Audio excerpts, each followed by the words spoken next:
Assalamualaikum warahmatullahi wabarakatuh and good morning everyone. My name is Muhammad Fahmi.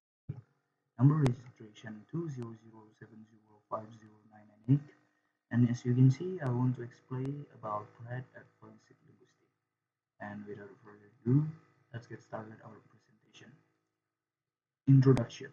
PRAAT in Dutch. PRAAT is listen or talk. Is a free computer software package for speech analysis and phonetics.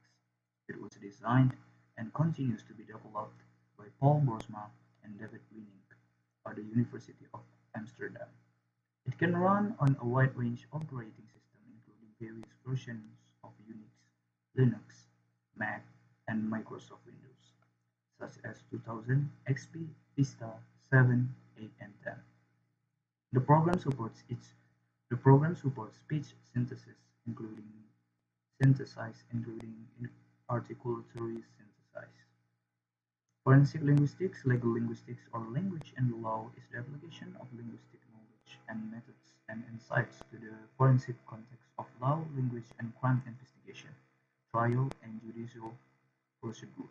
It is a branch of applied linguistics, and without further ado, let's explain more about this content. So, PRAAT, doing phonetics by computer.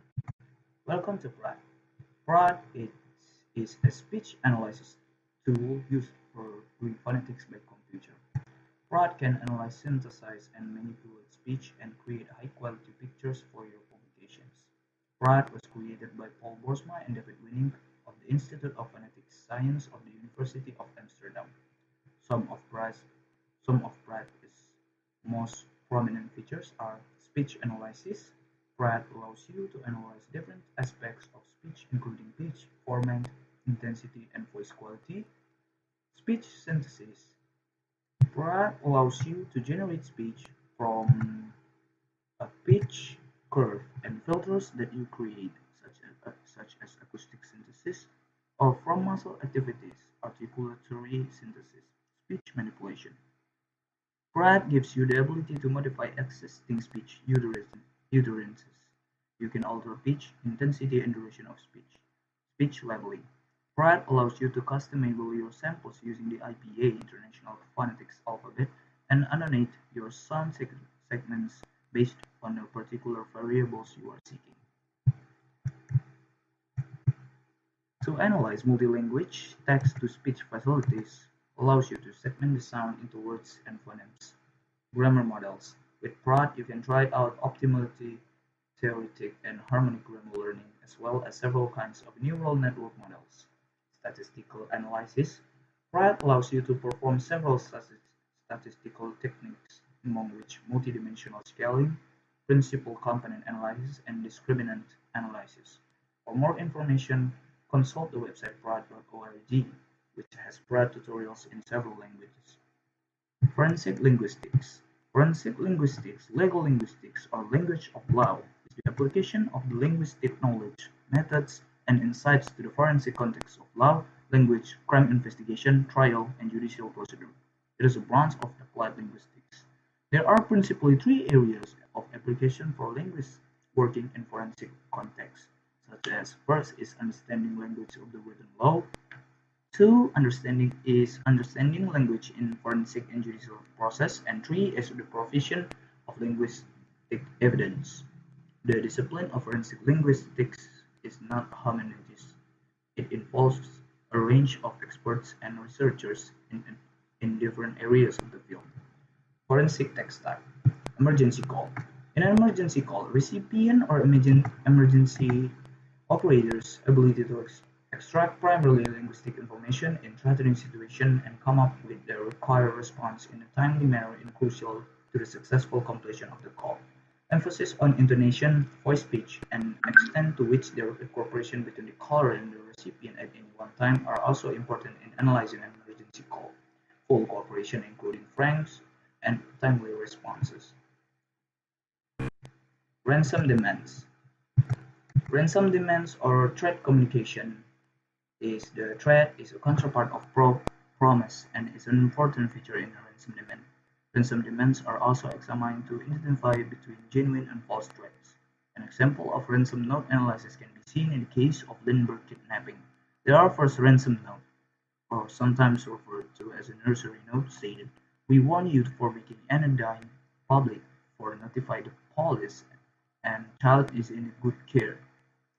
See, in the sentence, the kidnapper made the claim that the child is in good hands, but to make such claim, the note will have to have been written before the perpetrator entered the premises.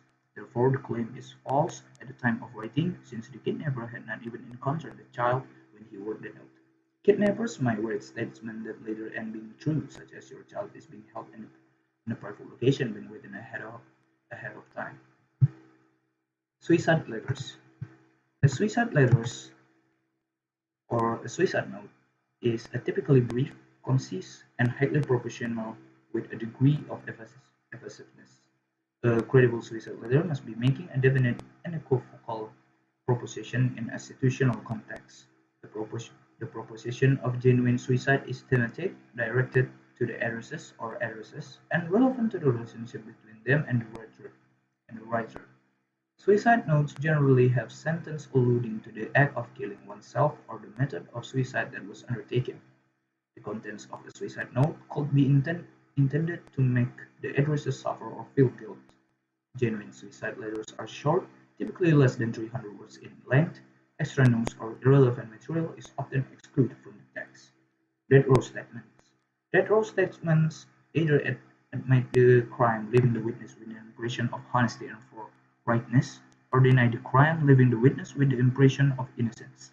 They may also denounce witnesses as dishonest, critique law enforcement as corrupt in an attempt to portray innocence, or seek an element of revenge in their last moments. Death row statements are made within the heavily institutionalized setting of death row prisons. The Forensic Linguistics Institute holds a corpus of these documents and is conducting research on them. And then in the final is the social media. Social media statements are often context specific and their interpretation can be highly subjective.